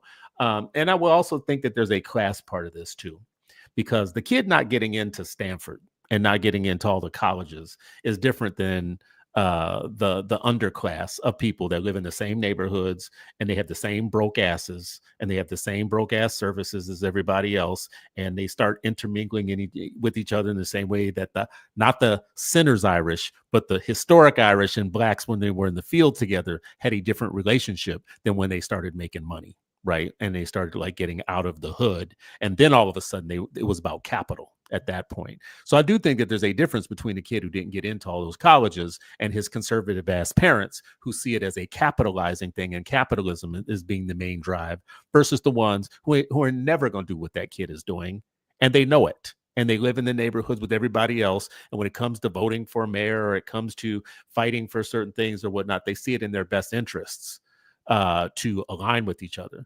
I don't think that black people are in any special position of wanting to do everything for everybody. I think black people are very strategic in who they want to partner with. Do all partnerships work out? No. Do all elections work out? No. Do all marches and protests work out? No. But I do think that people, you mentioned unions. I feel like that is one of the allure of unions is no matter what color you are, if you're getting screwed by the boss, you're getting screwed by the boss, right? And like them auto workers or whatnot, they didn't all love each other. They didn't love each other, but it was in their economic interest to stand against GM and the other big, car manufacturers back in the day. Even Was though it a in lot their of them, interest to disclude the black people and not allow them in those unions in those times? Because they were not it allowed was in those unions.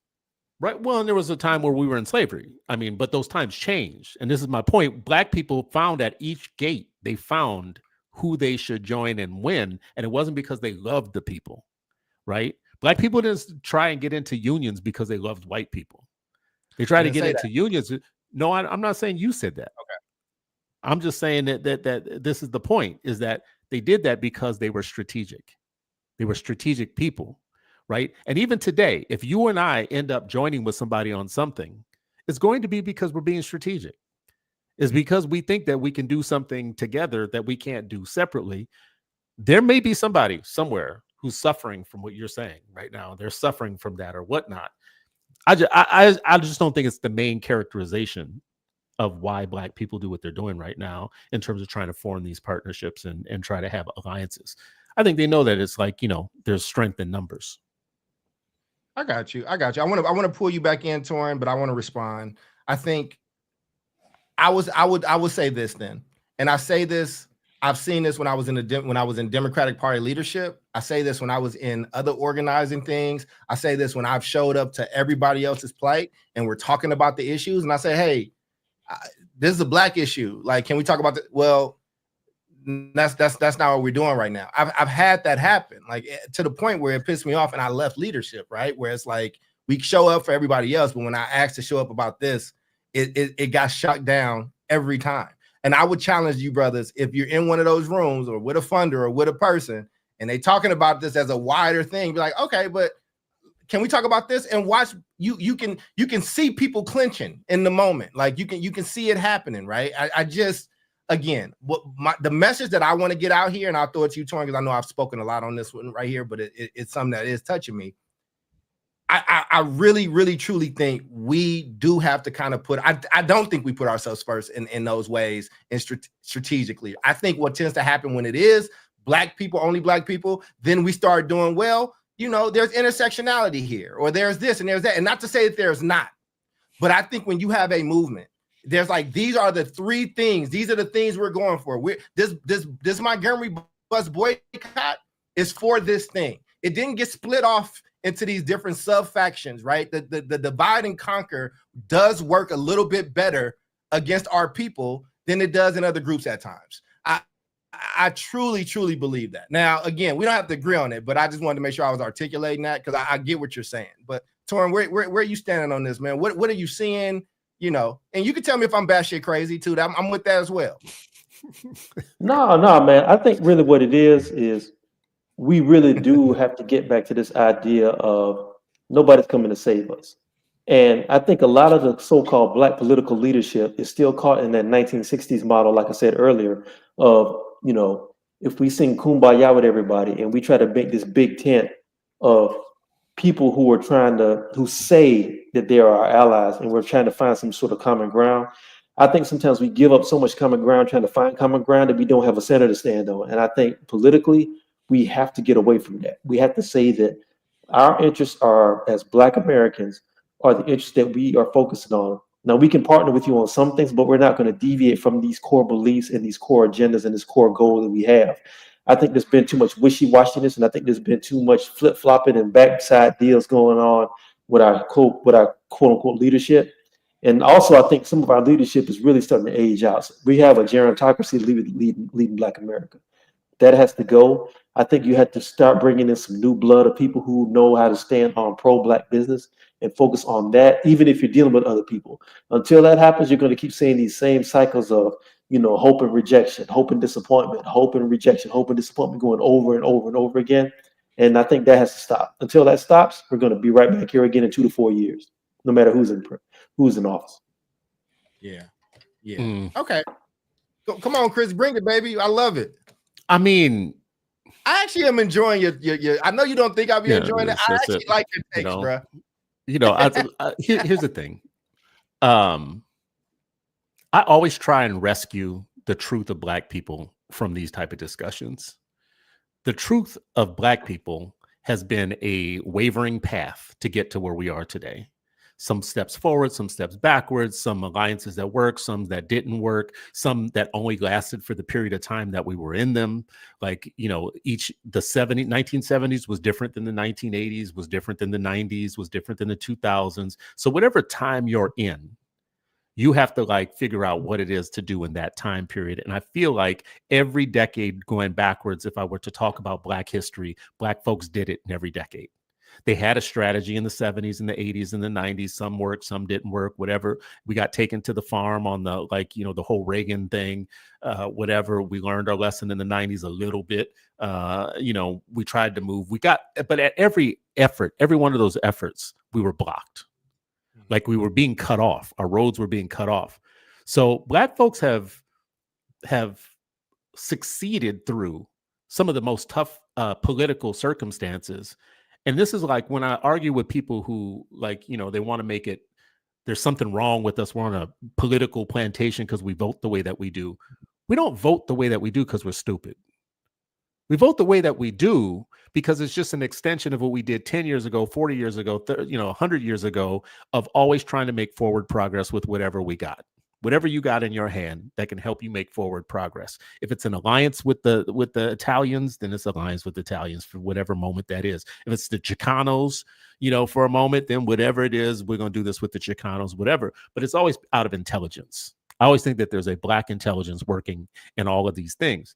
My point about this sideline folk, there are always going to be people on the sidelines who feel like the leadership can do better. But my point always is, why haven't those people who have that critique done anything? Like, why are they waiting on the leadership to do anything? Why are they waiting on the other Black people to do stuff? The Black Panther Party were the vanguard. They went out there, they started they started a breakfast program. They started a school. They started health clinics. They didn't talk about coming together. They came together. And then they didn't just do it in their one spot in Oakland, and it kind of spread out. I told you, I talked to Fred Hampton Jr. today, and it was tripping me out how Chicago had their piece of that, Oakland had their piece of it, and it started showing up in other places. That came out of just a handful of people that were tired of waiting for their leadership to do something, and they became the vanguard. They didn't talk about it. They literally became the vanguard. Who do you think is going to be the vanguard now, like today? Who's got the promise of being the vanguard? I want to say something to your point. The reason the Black Panthers were able to do that was, first of all, they were grounded in their people and they were grounded in their grassroots connection in every city they were landed in. Also, the leadership, quote unquote, even though it was still powerful back then, it wasn't codified on the level that it is now. You got people who are 3 and 4, damn near 5 generations of people who've been in office, and they just keep turning those seats over and everything. And you got people who are Black legislators who've been in there since my mama was in high school, on the city level and on the state level. What's going to have to happen is some of these people got to go. See it, period. The reason and I agree with you, the reason why some of these people can't do some of the things they want to see done is because the gatekeepers are in their way. Now, I think they have to do an end run around that, but a lot of times resources flow through these people. A lot of times government and media attention flows through these people. And a lot of the people who are on the grassroots level are going to have to figure out some kind of way to start getting attention to what they're doing and starting to really organize again. Because a lot of that infrastructure and a lot of that knowledge about organizing is tied to the people who are already in office. And that's why a lot of that stuff doesn't move. They won't go. We got some Black Dianne Feinsteins who are damn near looking like they look like that old worm that was in the wheelchair. You got to stop this shit. No, brother. I'm being honest. Those are called ancestors, brother. Those are called near ancestors. They're almost ancestors. Ancestors are on the other plane. Some of these people are just people. But they're almost there. No. I'm not gonna go. I'm not going for it. And that's why they need to go. That's why they need to go sit down and rest. Yeah. You don't need to be in Congress when you look like the old worm that's sitting in the wheelchair from SpongeBob. It's time for you to go sit down and get some rest. That's what I'm saying. You got to have new blood. That's terrible. And I think multiple things can be true. I agree with what both y'all are saying, right? I mean, look, I don't think that the Asian out thing is just a Black thing, right? Mitch McConnell's ass did not move. It's like, bro, you are a frozen statue. These people are like, can you please move to the side, right? And he's like, no, right? So I don't think it's, I hear my brown people say that they got the same issue, right?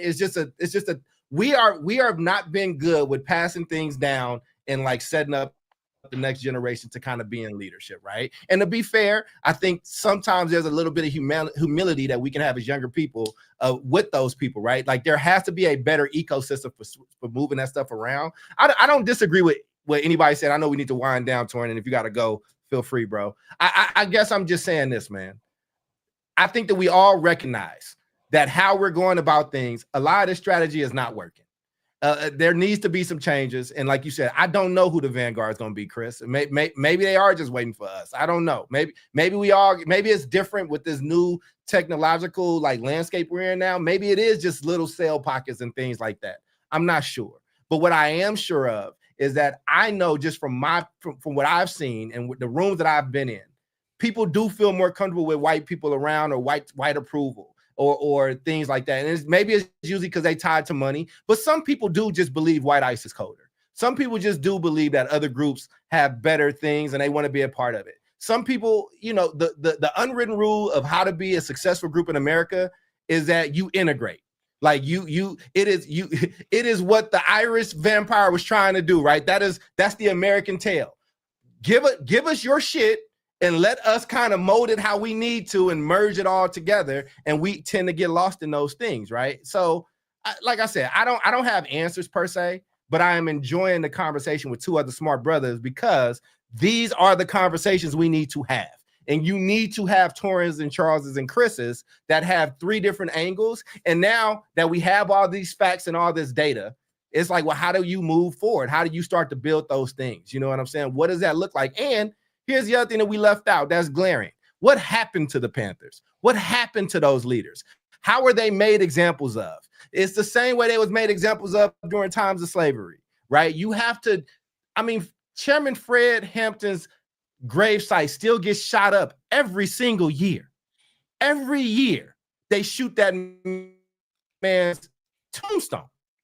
Like it still happens. You know, Torrin, I took you here where my grandmother was you know, where she's buried, and you got to see where Mamie Till's tomb was and where, you know, Emmett Till's like, you know, gravesite is. People have to still watch out for that because people still try to vandalize it. They try to vandalize a child's birth, you know, death stone. I need to wrap this up because now I'm like in my thoughts more and I'm not being articulate, but I do appreciate this conversation. I appreciate everybody that came here, man. So I know we got to wind down. My topic went a little over. Chris, what are your final thoughts, man? What are you thinking? What do you want people to take from this conversation? And then let me put this down so people can know we are all on Substack. We are all writing. All of our information is right there. If at Citizen is Chris, at Dr. Charles Cole III is me, and at Torrin Walker. Go to Substack because we're going to keep writing and keep having these debates and conversations. But we got to get better at marketing ourselves. But Chris, the floor is yours. And on that note, I will say I wrote something last week around the great unraveling in education, meaning that there used to be somewhat of a center where people cared about progress and outcomes, and they wanted to see the data. And now we're at this point now where the left and the right have torn that off the table, and they don't care anything about outcomes and data anymore. They don't feel the need to collect the information like we did. And we're about to go into an ice age. I wrote about that last week. So you guys can find me on Substack. My point about tonight is I hear a lot of critique of Black people, and there's incessant nonstop critique of Black people. We can't do anything right. And I had this fight this last week with Black leftists who were sticking up for white leftists who are talking about how the majority of Black people are out to lunch because of our politics, because of the way that we vote, and if we were like them, Marxist and socialists, we would understand the world and have a better analysis of the world and all that bullshit. And then I saw the Black leftists defend them, not defend Black people. And my message to them was very strong. My message was, you have to always start with the premise that Black people are intelligent. If you don't start with that premise, we got nothing to talk about. So the Black leftists didn't like that. But guess who was doing the exact same thing that they do? The Black right. The Black MAGA folks do the same thing. Y'all on that Democrat plantation. You just a plantation. Both of these groups of people are on the fringes of Black people, talking about Black people as if Black people are the problem, and not starting with the fact that we do what we do because we're intelligent. So the thing that I like to always bring to those conversations now as a strategy is to always remind us that we do what we do because we're intelligent people. There's a million people that could tell you every deficiency that we have, everything we ever did wrong, everything we get wrong, everything that we can't do right, blah, blah, blah, blah, blah. There's no part of the world that's going to be made better by joining the people who never stick with the fact that we have native intelligence.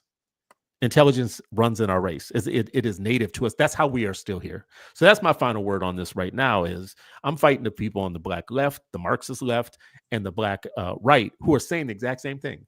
Even though they act like they are competitors with each other, they're saying the same thing about the majority of black people, that we're somehow misdirected or misguided or don't know what the world is really about or whatever. And if we did, we would just join them on their sides of things, whatever. That's my final word.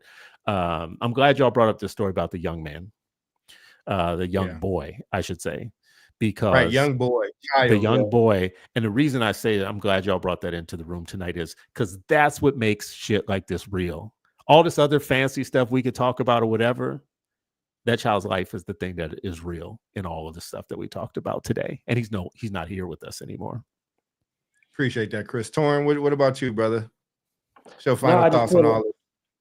I just feel like we really gotta get back to the core of what we're about. And I also feel like in 1972, there was a summit that happened in Detroit, I believe. It was the Black Political Summit. I don't have the exact name, but it was a gathering of traditional civil rights leaders, radicals from the Panther Party, black communists, black feminists, black radicals, and they all came together. And the agenda that they came up with was basically saying, I think Shirley Chisholm spoke there and a couple other people there, H. Rap Brown was there, Jesse Jackson, other people.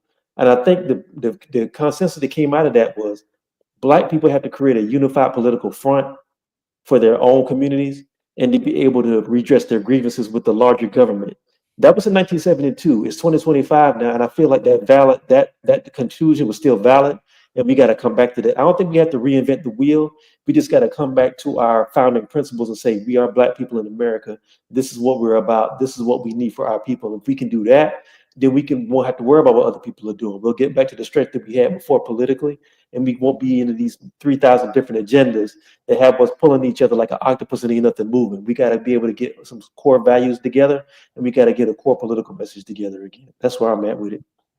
Yeah, and I would say my final thought, one, I just appreciate you brothers in the conversation. I think one of the solutions is we got to do more of this. We got to be in conversation with each other. We got to disagree and we got to push each other, and we do it with respect and we learn from each other, right? Because there were things that I heard from both that I agree with, didn't agree with, but the spirit is in the right place. I appreciate what Chris said, but I will say this. When I'm talking about us as a black people, I know we're intelligent. I think that we are a very loving people. I think that it is in our DNA to want to be familial, to bring people in. My grandmother, I watched her feed so many people, and we was poor, and she fed people that was black, white, or whoever, right? Like, it's like, we ain't got it, Granny. Why you giving them that, right? Because they need to eat too. And I think that sometimes, if what they said about us is really true, about the savagery or whatever, I think we'd be a lot. If we were actually what they said, I think we probably would be a little further. I think that we have a very loving people, and we want to help people and take care of it. Only thing that I'm saying, because I think the point you made was profound, Chris, about people might mistake some of this stuff as me seeing some kind of deficiency. I don't think it's a deficiency at all. I think it's just that we are caring people. And many people, I don't know who said the quote, maybe y'all can tell me, but it's like, you should be lucky that black folks are just wanting equality and equity and not revenge. And I think that's something that's really profound. So I don't want, and if anybody was thinking about taking my words and thinking that I was thinking lower of our people, I want to make sure that I kill that, because I think y'all both made really good points. I just remember Ida B. Wells, and y'all know we've been doing this New Niagara movement that Chris is a big part of. And Ida B. Wells was at those early meetings. And then she saw the other people that was going to be in those meetings. And you got to understand who Ida B. Wells was. She built her career on anti-lynching crusades. Like, she was reporting and put together as a journalist all these lynchings and got ran out of that town. You know what I'm saying? So then after that happens and she shows up to this group where we're talking about Black progress, and she sees this mixed room, She's thinking about, she sees these white people as people that will lynch you in the middle of a square. So why are we doing this stuff with them? I get the confliction. I understand it, and it's difficult. This show wasn't about, we ain't got to leave here with all type of answers, but I do think this is how we start. We all love our people. We all know that there's greatness in our people. We all know that people are smart. We all know that our people are loving. The only thing that I'm saying is, and we have to have an updated strategy. Like Chris asked the question, who is going to be the new Vanguard? Do we need a new Vanguard? Maybe, maybe not. I don't know, Chris. I'm not sure. But I do know that it is time to at least have a strategy that we're on accord with and like move forward. But I look forward to duking it out again next week. I look forward to the other topics. And these conversations are so refreshing because we're not trying to grab clicks and be weird for the sake of being weird, man. I think it's three brothers that's really trying to figure some stuff out, and the shit is hard. So I'm going to shut up. That was long-winded, but that's Chris Stewart. That's Torrin Walker, and I'm lowly Charles Coleman, and we will see you all next time. Y'all have a good night, man. Peace out. We